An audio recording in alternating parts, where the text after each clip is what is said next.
Bonjour.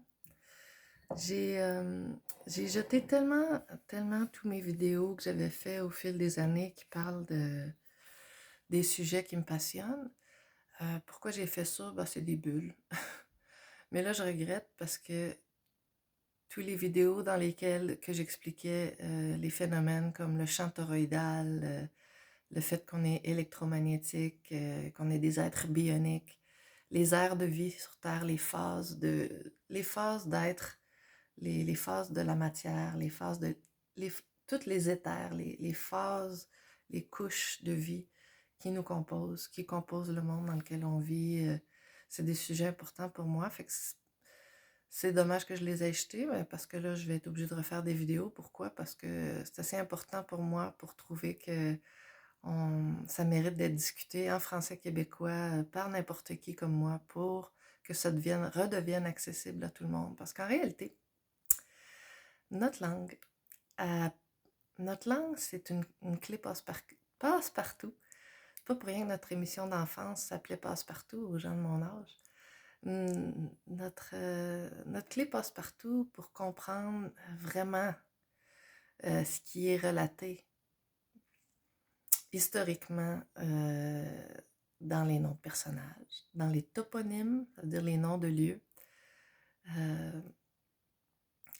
La vérité, la vérité, il y a beaucoup de vérité cachée dans les mots qu'on prononce mécaniquement, de façon formelle et limitée.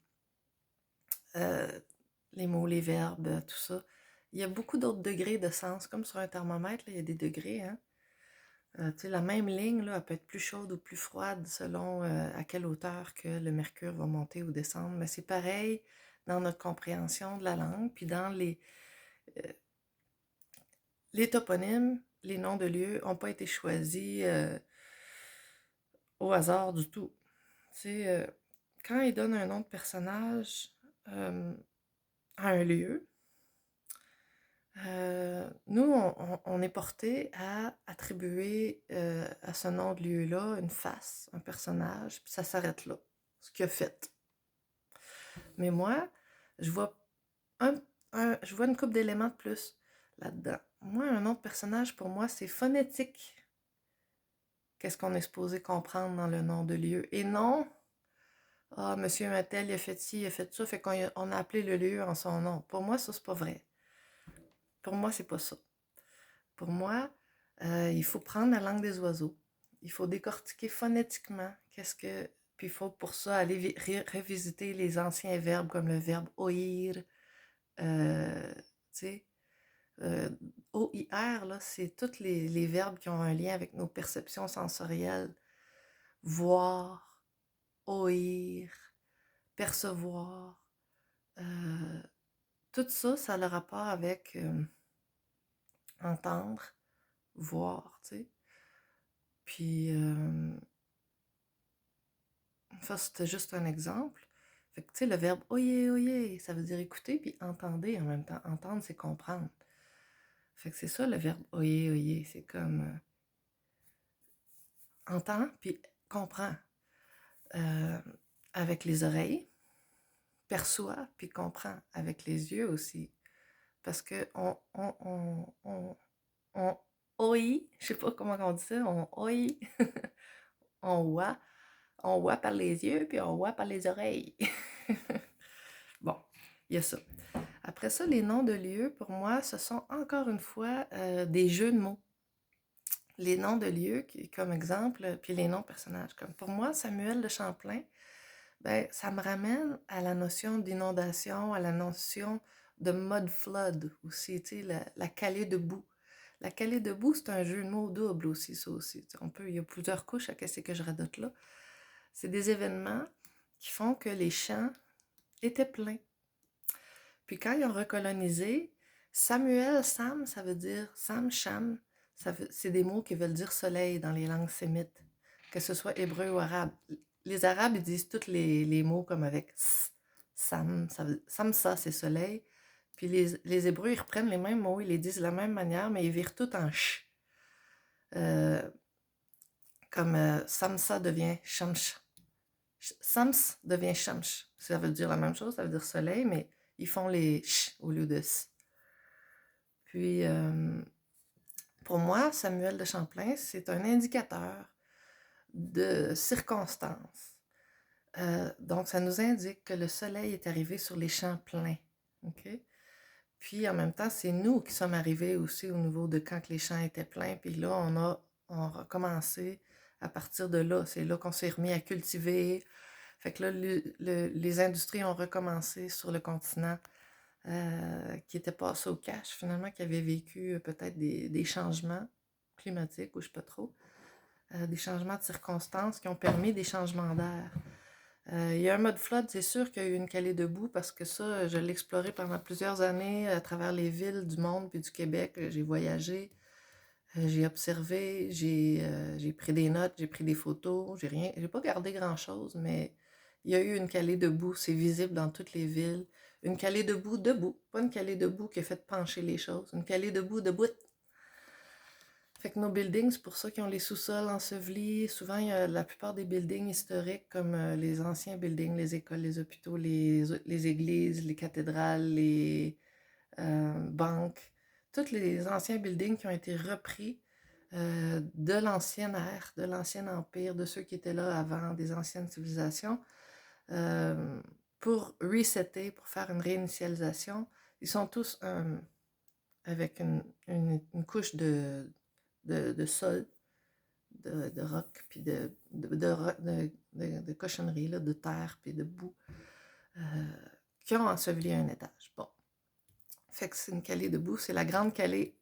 La Grande-Calédonie, pour moi, c'est pas un endroit qui s'appelle la Grande-Calédonie, c'est une Grande Calais d'eau qui nie. Puis c'est en même temps ceux qui ont été honnis par l'eau. L'eau, c'est le phénomène électromagnétique, ionique, les changements d'air, tout passe par l'eau. C'est les phases de l'eau, les phases d'état de l'eau, de l'éther, tu sais, dans le fond, tout ce qui est matière, ça vient tout de la même chose. Tu sais, on va appeler ça l'éther, on va appeler ça whatever, mais tous les éléments, les 5 éléments de l'étoile à 5 éléments, mettons, là, c'est toute la même chose, mais en différentes phases, comme l'eau et la terre et le bois et l'air. Ça revient tout au même élément, mais présenté sous différentes phases, en différents états d'être. Nous aussi, on est fait d'eau. Tu sais, la peau, c'est pas pour rien qu'elle s'appelle peau. Après le P, c'est de l'eau. Hein? P-E-A-U. Fait que c'est tout rempli d'eau. C'est ça que je voulais dire. Puis là, d'où c'est que je partais avec ça? Ben, les noms de personnages. Fait que Samuel de Champlain nous indique que les champs étaient pleins quand le soleil a frappé, puis que là, on a recommencé. Un nouveau soleil, une nouvelle ère, un nouveau recommencement. Fait que les arbres avaient été coupés, les champs étaient pleins, il y avait eu une calée de boue. Fait que là, on est reparti avec l'agriculture. Et après l'agriculture, il y a eu instantanément l'industrie de la laine. Les deux sont arrivés presque en même temps. C'est les deux premières industries qu'il y a eu ici. Et puis, pour moi, il y a aussi un autre phénomène. Tu sais, je parle un peu de tout en même temps parce que je ne suis pas quelqu'un de très organisé. Mais il y a aussi le phénomène qui, pour moi, est important de mentionner tant qu'à parler de recommencement en Amérique puis de la nouvelle colonie. Colonie, hein, le col, un col, oni. Hein? Il y en a qui ont été honnis, puis là, il a fallu recommencer. C'est l'eau qui a nié les peuples qui étaient là. Puis, pourquoi? Ben ça, c'est peut-être à cause de l'homme, je sais pas, là. Peut-être parce qu'on a tellement coupé d'arbres, parce que si tu lis les trucs de Benjamin Franklin dans les années 1740-1745, ça dit qu'on avait coupé pas mal tous les arbres, puis que c'était pas mal tout nu. Puis là, ben, arrive Champlain, il me semble que ça fit, là. Il n'y a plus d'arbres, l'eau monte, les champs sont pleins, on recommence, il y a de la boue partout, il faut pelleter, pelleter. Si tu étudies un peu, c'est des orphelins qui ont été beaucoup utilisés pour repartir le continent, pelleter la boue, la terre. C'est sûr qu'ils ne l'apprennent pas. Travailler, repartir les usines, les industries, c'est des enfants, beaucoup, qui ont les mineurs. C'est pas pour rien qu'un mineur, Quand on est mineur, c'est qu'on a moins que 18 ans. Mais pourquoi que les mineurs, c'est les moins de 18 ans? Parce que les mineurs, c'est eux qui étaient des enfants. T'sais. Puis ils prenaient jeunes. Puis ils disaient de ne pas vendre du tabac aux mineurs, puis tout ça, ben c'est encore le cas. Mais ça a commencé dans ce temps-là, dans le temps de la recolonisation. Ça, c'est John Levy qui a porté ça à notre attention dans une de ses vidéos que j'écoutais. Lui, je l'écoutais dans le temps, puis j'ai appris plein de choses. Fait que c'est ça, les noms de lieux, les noms de personnages, Samuel de Champlain, je donne d'autres exemples, là. Molière, c'est parce que nous, on a le verbe lière. Qu'est-ce qu'elle a de particulier, la plante qui est un lierre? C'est que c'est une plante grimpante qui s'accroche, qui est persistante, qui traverse le temps, qui meurt pas facilement. Fait que nous, on a le mot lierre parce qu'on a la langue française en bouche. On a le passe-partout, on a... si on prend notre langue, nous, les francophones, puis qu'on l'utilise en phonétique, puis qu'on se met à pratiquer ça, en fait, ce qu'on apprend à faire, c'est qu'on apprend à maîtriser la langue code pour décoder les cartes des navigateurs, les cartes géographiques à travers le temps. Tu peux aller lire des cartes des années 1300, 1400, 1500, 1600, 1700, 1800, 1900 avec ce même outil-là qui est le langage des oiseaux, qui est de la phonétique, puis qui permet, si on le prend par le français, toujours en se disant, je suis en train de lire du français phonétique. Quand on lit les toponymes, les noms de pays, les noms de villes, les noms de lieux, avec le français phonétique, on catch tout. On catch tout. On peut lire même le sanskrit. Parce que moi, ma théorie, mon hypothèse, c'est que toutes les langues qu'on entend aujourd'hui, c'est des dérivés de l'ancienne langue lingua franca. Pourquoi on dit une lingua franca? C'est pas pour rien. Hein? C'est parce qu'avant, la langue mondiale était franca, était franche. Franche, française, frank, le français. Puis, même que pour moi, les alphabets, OK? Les alphabets qui ont émergé au fil du temps, ce sont des alphabets qui servaient jadis à exprimer l'ancienne langue franche, mais dans des présentations visuelles différentes. Puis là, pour comprendre qu'est-ce qui a pu se passer, moi je fais un mouvement toroïdal, une torsion, parce que les choses se tordent au fil du temps comme la rosette de nos cheveux. C'est quoi je veux dire? C'est le phénomène de la tour de Babel, mais la tour de Babel est ici. Bab, ça veut dire une porte en langue sémite. Elle, ça veut dire le ou la. La porte, elle est ici. La tour de Babel, la tour, c'est la glande pinéale. La glande pinéale, c'est une glande qui est liée à notre spine, notre spinal cord, notre colonne vertébrale. Puis, tout ça, c'est le système de la Kundalini. Il faut garder ça aligné. Là, je suis assis tout croche, c'est pas un bon exemple, mais quand on est assis aligné, l'énergie de la Kundalini peut circuler. Et ce qui vient des glandes de notre cerveau, dont le troisième œil, ça peut circuler dans le circuit électromagnétique du corps. Puis, c'est quoi que je voulais dire avec ça? Aussi, je m'en allais avec ça. Ben, c'est ça. La tour de Babel, c'est ici. Puis, c'est la langue sans mots. C'est la langue sans script. Celle que tout le monde comprend. OK? Celle que tout le monde comprend. Puis, jusqu'à l'âge de 7 ans, on la comprend toute. Puis après, on la perd un petit peu de vue parce qu'on voit la vie par nos 2 yeux, nos 10 yeux. Mais le IE, Lion, c'est là. Puis IE, c'est là, les 2 IE. Fait que c'est juste notre perspective qui change, mais tout ça, ça fait l'axe, qui nous axe sur l'air de la tarte. C'est que tout ça nous permet la perspective qu'on a, la perspective adamique. Ces 3 yeux-là nous donnent un champ de vision, une vision haute et profonde, puis une vision horizontale en même temps du monde physique.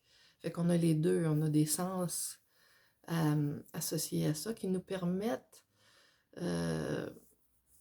de vivre dans la densité avec une certaine compréhension du monde, une certaine mémoire, passé, présent, futur et tout ça, grâce à nos sens, dont la tour de Babel. Puis, on a le mot lière en bouche, on a le mot ease. Ease, c'est le fait d'être. C'est Isis. It is what it is. It is. C'est. Tout ça, là, mot ease, Isis, it is what it is, je suis, jésuite, ça veut tout dire la même chose, ça réfère au fait d'être. Au fait d'être. Mais on peut être dans différents états. Comme là, je vous parle avec ma voix dans mon corps physique, mais on n'est pas que ça. Ça, c'est une des phases du chant toroïdal. Attends une minute.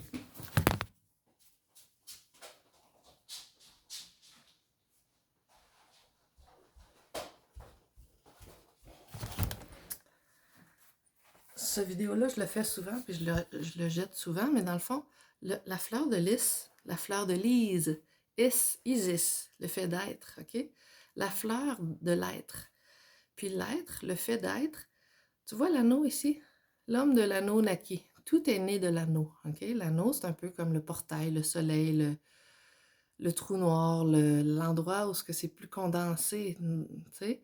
Puis c'est le mouvement toroïdal, ça veut dire que il y a une attraction, ça rentre, puis ça rejaillit, tu sais? Ça rentre, ça se condense, puis ça se remélange, c'est la remoulade au milieu, puis ça rejaillit, c'est propulsé vers l'extérieur.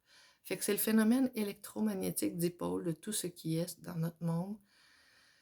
Et des anses comme ça, là, des anneaux, là, on pourrait en mettre plein. Parce que c'est l'empilement, c'est la superposition. Puis ça aussi, ça finit par faire des anneaux. Fait qu'il y a des anneaux dans tous les sens qui forment le monde tel qu'on le connaît, le monde matériel, le monde physique. Mais le plateau de la tarte area, l'air de la tarte, OK? C'est l'air qui est perceptible ici à l'horizontale par nos dieux. C'est-à-dire que on voit une aire horizontale, on voit légèrement un peu plus bas, un peu plus haut, on voit un peu de profondeur comme une tarte, un peu de relief comme une tarte, mais on voit pas tout. Parce que par nos dieux, c'est limité à la matière. C'est pour ça que on essaie de comprendre les limites de notre monde, puis on se dit, il y a une conspiration, ils veulent pas qu'on aille voir au-delà de l'Antarctique, ils veulent pas qu'on aille voir... Non, non. L'arc, qu'est-ce qu'il fait l'arc? Il tique. Qu'est-ce que ça veut dire quelque chose qui vient te hiquer, tiquer? C'est que ça pique, c'est que ça t'implante. OK? Un moustique pique. Il rentre son dard. Il s'implante. Fait que tout ce qui est hic, ça parle de quelque chose qui t'implante ici dans ce monde. Fait que je regarde le temps. Je regarde l'heure aussi parce que je m'en vais travailler. Mais ça, c'est bien important parce que c'est notre symbole ici au Québec. Puis pourquoi on a le droit d'avoir ça, nous, ce symbole vieux comme le monde-là? Parce qu'on a la langue pour aller avec. On a, nous autres, là. C'est là que c'est important, cette vidéo-là. C'est que nous, là, on a ce symbole-là parce qu'on est proche de ça. On parle la lingua franca, mais la lingua franca qui a été aisée. On a perdu le sens original, le meaning, le sens original des mots, parce que on a perdu, avec nos dieux, on a perdu des degrés de compréhension. Parce que mettons que ça, c'est le troisième œil, OK? Puis ça, c'est un œil, puis ça, c'est l'autre œil, OK? Je fais juste... Puis, quand on est bébé, quand on n'est pas né, puis après, quand on est né, on est dans la lumière du soleil central, on est dans la source, on est dans la compréhension globale, on est dans la télépathie, on est dans la soupe originelle. Puis à l'âge de 7 ans, on rentre, on intègre vraiment le corps des dieux, des deux yeux, de la vie matérielle, de la vie physique. Puis on perd de vue un peu plus notre troisième œil. On y retourne chaque nuit. Chaque nuit, on retourne dans notre vision par le troisième œil. Le jour, c'est encore actif, mais on y est beaucoup moins sensible parce qu'on est distrait par qu'est-ce que nos deux yeux voient. La nuit, ils sont éteints, sont fermés. Fait que c'est là que là, on voit plus qu'est-ce qui se passe par là. T'sais. Ça, c'est une antenne émetteur-récepteur, là. C'est télépathique, ça reçoit puis ça envoie. Tu penses, puis ça se passe le jour aussi, mais on y porte moins attention parce qu'on est occupé par les deux yeux. Puis, donc nous, les Québécois, on a deux choses. On a le symbole qui explique tout. C'est le champ toroïdal. C'est le mouvement ionique électromagnétique qui est expliqué. Tout est expliqué par ce symbole-là. Tout notre monde peut être compris par ce symbole-là. Puis tout notre monde peut être compris par la langue des oiseaux, la langue phonétique, la langue des pirates, qui est accessible le plus par notre langue française. La langue franche, la lingua franca, c'est notre langue. Il faut juste qu'on se remette à faire de la phonétique pour décortiquer les toponymes, les noms de personnages, même comprendre odonymie, j'ai déjà fait une vidéo là-dessus sur YouTube. Puis,